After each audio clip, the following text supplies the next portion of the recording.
Death Battle is sponsored by ExpressVPN. Protect your online privacy today at expressvpn.com/battle.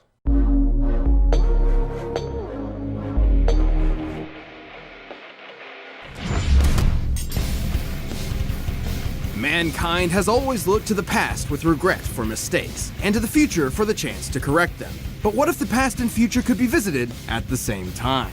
I'd say buckle up, but where we're going, we don't need seatbelts. Wait, is that the right quote? Cable, the time-traveling warrior mutant from Marvel.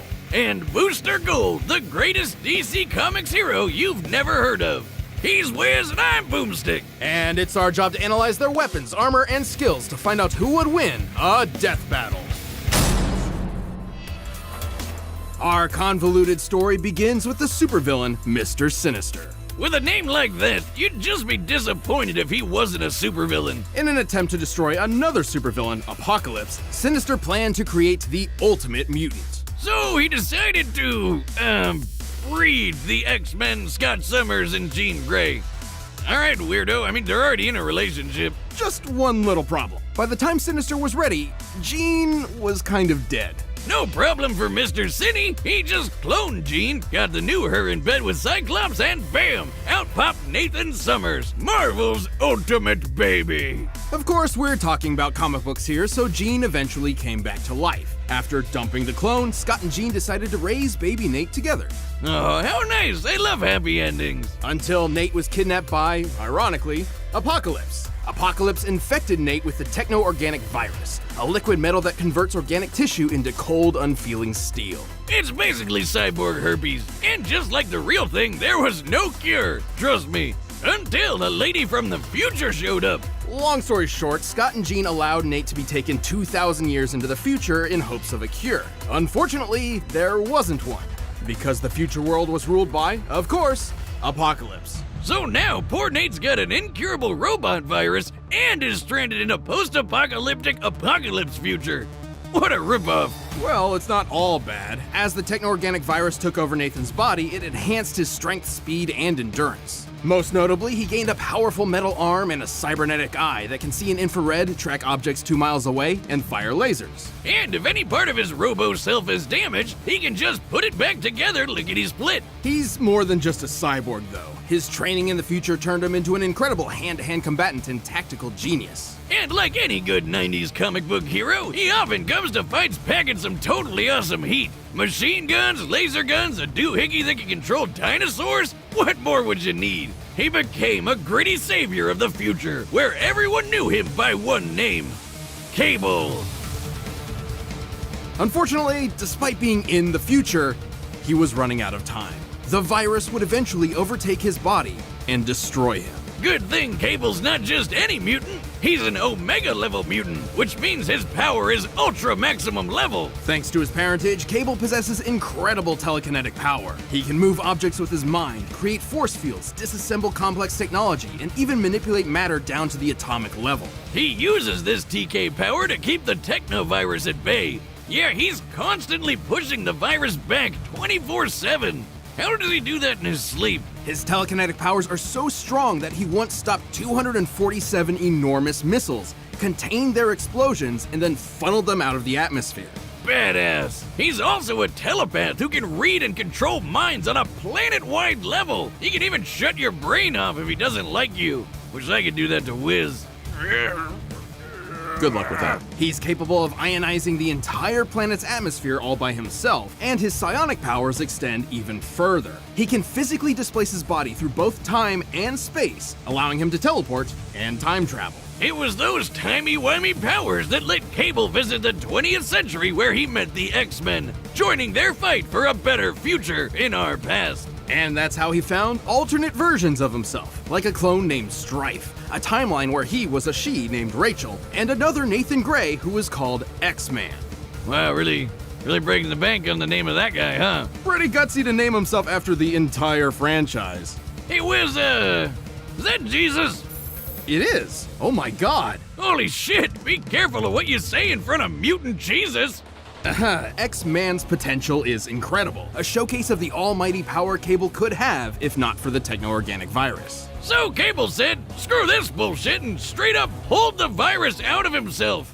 What did he even grab onto? Literally rearranging his DNA to do so, which is impossible. Across the 70 trillion cells in an average human body, there are over 200,000 pairs of DNA. But somehow, over the course of a day, Cable could comprehend and manipulate each and every one. Yeah, that's why I said hardcore. Without that dumb virus digging him over, he's lifted a giant metal island into the sky, broke the Silver Surfer's board, and could even move planets. To move the Earth out of its solar orbit by 10%, Cable would have to generate 470 decillion joules of energy, about 112 septillion tons of TNT. That's 24 zeros, bitches! He's fast enough to fight the Silver Surfer and was tough enough to survive the Incredible Hulk. But even with all this power, Cable knew he could never truly save the future. However, he did eventually find hope. Yeah, like literally, it's a girl named Hope. After so much time alone, he had finally found a family to protect. Whether it be past, present, or future, Cable will always be fighting for a better tomorrow. Remember it, Apocalypse. The name's Cable. Booster Gold is a hero, an icon, a brand. He's a vigilante protecting the streets of Metropolis, and also the head of his own PR company. He's a wink and a catchphrase. He's fame and fortune incarnate. But the number one thing to know about Booster Gold, he's 100% full of shit. Michael John Carter was your average star college football player from the 25th century. His future in the future was bright until his mother caught a devastating illness they couldn't afford to treat. Forced into a corner, Michael was caught betting on his own games in order to pay for the treatment. Should have moved to future Canada. While his mother did survive, Michael found himself in jail. After his time, he just managed to land a job as a security guard at the Metropolis Space Museum and stumbled upon the exhibit on 20th century superheroes. Which inspired him to become a superhero too. Kind of. Actually, he stole all the hero tech he could, and turns out it was the real deal, including a goddamn time machine. Oh yeah, great idea. Let's just leave that shit lying around in the museum that hires ex-cons as security. Alongside his own C-3PO bot, Skeet, Michael took a trip to the past. He used his knowledge of future events to profit off the stock market and form his own company, Gold Star Incorporated. It's pretty clever of him. Clever like a fox? Because Michael J. Fox played the guy from Back to the Future, and he went back in Sports Almanac. This PR firm and merchandising house would eventually introduce him as a self-made superhero celebrity, Gold Star.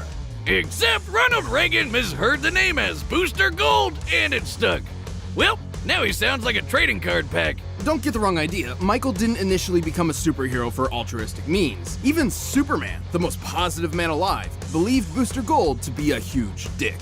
Who could blame him? Booster didn't care about helping people. He just wanted to make a fortune on problems he already knew would happen. Sports Almanac, remember? Luckily, he wasn't all talk. His stolen technology was incredibly advanced. Like his power suit, which, despite making him look like a huge tool, increases his strength, speed, and toughness to superhuman levels. His main offensive gear includes energy gauntlets, both of which can fire unidirectional blasts known as booster shots. Really leaning into that brand synergy, huh? And if an enemy is getting a little handsy, he can redirect the gauntlet's energy through his suit, zapping the shit out of anything it touches. Or it can amp up his strength even more. He's just gotta be careful not to run out of fuel. His goggles include heat vision, infrared, and X-ray, and his Legion flight ring allows him to, you know. But at the end of the day, Booster's still an ordinary guy. He's like if Iron Man were a dumb loser. He'd get his ass kicked on a daily basis if he didn't have his nifty force field built. Potentially his most important tool of all. Booster's force field is an impenetrable wall of continual energy so dense that not even bacteria can pass through. It can shrug off physical and energy attacks as well as weirder stuff like mind control. From the likes of Maxwell Lord, no less. A telepath powerful enough to brainwash the entire planet. Booster can even remove his force field and wrap it around something else to protect them or to crush them into nothingness, like my heart after 7th grade prom. Perhaps this suit's most bizarre ability is his mass dispersion field. Instead of blocking attacks, this field absorbs matter and spits it back out. Obviously, if applied to a human being, the results would be... Me at my 7th grade prom. And while Booster originally needed a time machine to travel to the past, he has since integrated temporal circuitry into his suit, allowing him to travel the time stream at will or just stop it entirely. He can even hang out with his past and future selves. Booster managed to fight alongside the Justice League. There he met fellow D-lister Blue Beetle, kicking off the most wholesome bromance ever. To be fair, Booster wasn't just an empty charlatan. Sure, he used his future technology to pretend he had superpowers, but as time went on, his acts of heroism became real and often required sacrifice. Perhaps his friendship with Blue Beetle helped mold him into the selfless hero he later became. As much of a doofus as he can be, he's also kicked his fair share of ass. He's managed to go toe-to-toe with heavy hitters like Doomsday and Maxima. He's moved quick enough to dodge beams of light, even flying fast enough to keep up with Flash and tap into the Speed Force. You know, the extra-dimensional energy field that controls all kinetic energy in the multiverse. And his force field is no joke. It took hits from gods like Trigon, and even withstood a blast that was breaking down the Earth at the subatomic level. It doesn't make him invincible. His force field is powered by the same energy source as his gauntlets, so using too much of either will deplete the other. He's also a huge showboat, and will take any opportunity he can to get rich quick, like the time he and Blue Beetle stole Justice League funds to set up a casino on a tropical island, which turned out to be alive. True story. It was weird. Booster's story is, if anything, the journey to humility. After years of hero work, he was offered membership with the Justice League of America, and yet he turned it down, knowing the damage such a thing could do to history. Instead, Booster chose to travel the time stream, repairing its cracks and saving the multiverse. His mom was pretty proud of him. The important thing is that he chose a life he could not publicize. He'd be saving the world behind the scenes. It may not have been what he originally planned, but Booster Gold would ultimately become the greatest hero you've never heard of. I am Booster Gold, the greatest hero you've never heard of. Until now! All right, the combatants are set, and we've run the data through all possibilities. But first, we're gonna tell you how you can boost your game in the kitchen. Home cooking matters now more than ever, and Blue Apron takes the guesswork out. With Blue Apron, you can have peace of mind by getting fresh, quality ingredients delivered straight to your door. So you can cook delicious, easy-to-make meals in the comfort of your home. Choose from a variety of chef-designed, ready-to-cook meals with perfectly proportioned ingredients and plenty of flavorful options. Prices start as low as $7.49 per serving. Whoa, wait a minute. With that kind of price, why am I ordering fast food every day? Blue Apron's worth it, trust me. I would know. The meal plans don't just provide hearty and healthy options, they're tasty too. Not to mention, it's all super flexible. You can skip whole weeks or cancel your plan at any time. Even better, Blue Apron reduces environmental impact as the first and only meal kit to partner with How to Recycle, which makes recycling simple. Find comfort in the kitchen with Blue Apron and enjoy delicious home-cooked meals. Check out this week's menu and visit blueapron.com. That's blueapron.com. But right now, it's time for a death battle!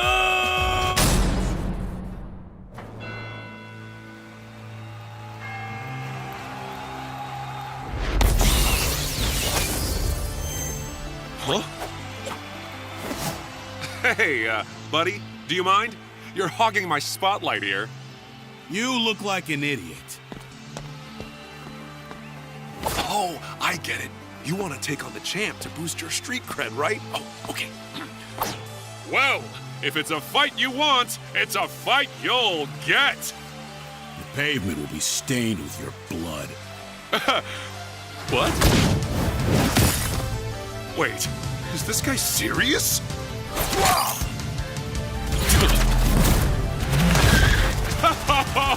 Thank you! Thank you!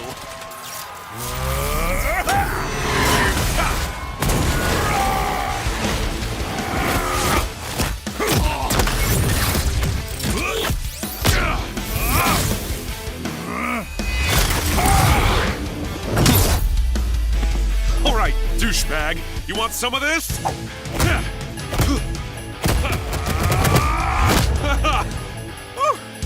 Let's see how far you fly! You hit like a girl.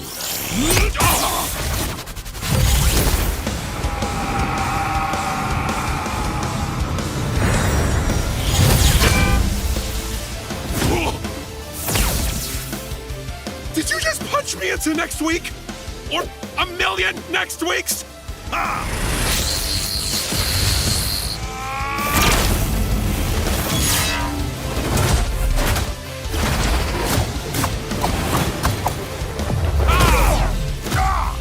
I'm ending this farce.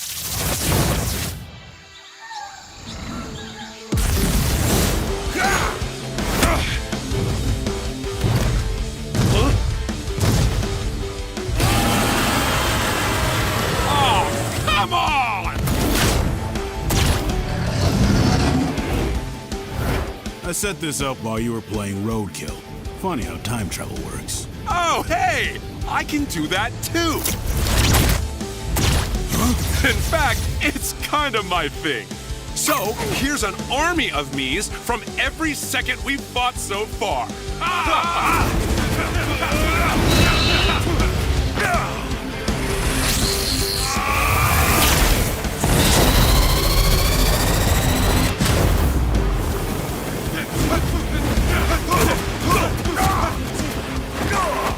Enough! Turn those shields off!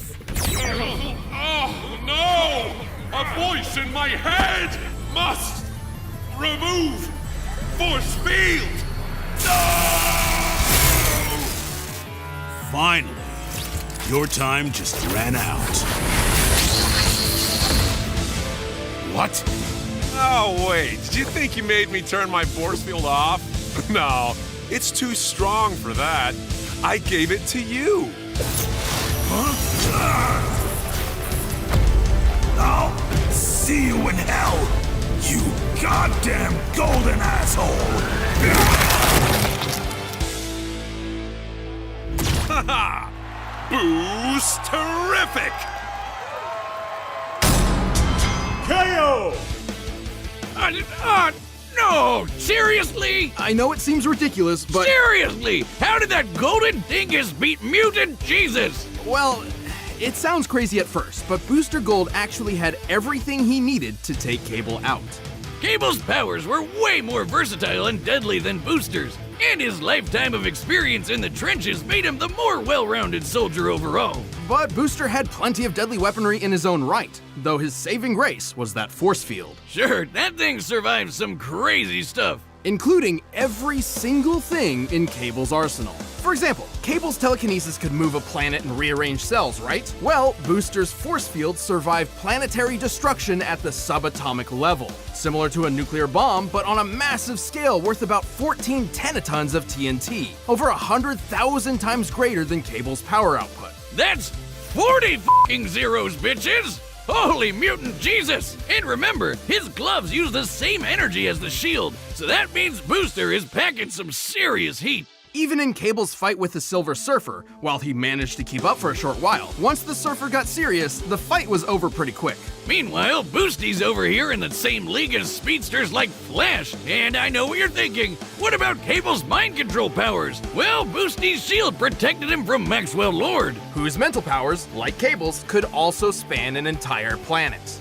Yeah, Cable looked a lot better on paper, but he just didn't have a surefire way to put Booster down for good. And Booster had exactly what he needed to nab a victory. This is one of the awkward things about comparing heroes from different franchises. Cable may be a gritty badass and Booster may be a silly goofball, but those distinctions mostly matter in their own worlds. In Death Battle, we have to compare them directly, and sometimes that means a hero no one's ever heard of wins. Booster didn't just win, he took home the gold. The winner is Booster Gold. Hey, thanks for watching this episode of Death Battle. If you want the battle music for yourself, you can get it by clicking the link down below. And if you want to watch more stuff, check the boxes right over there.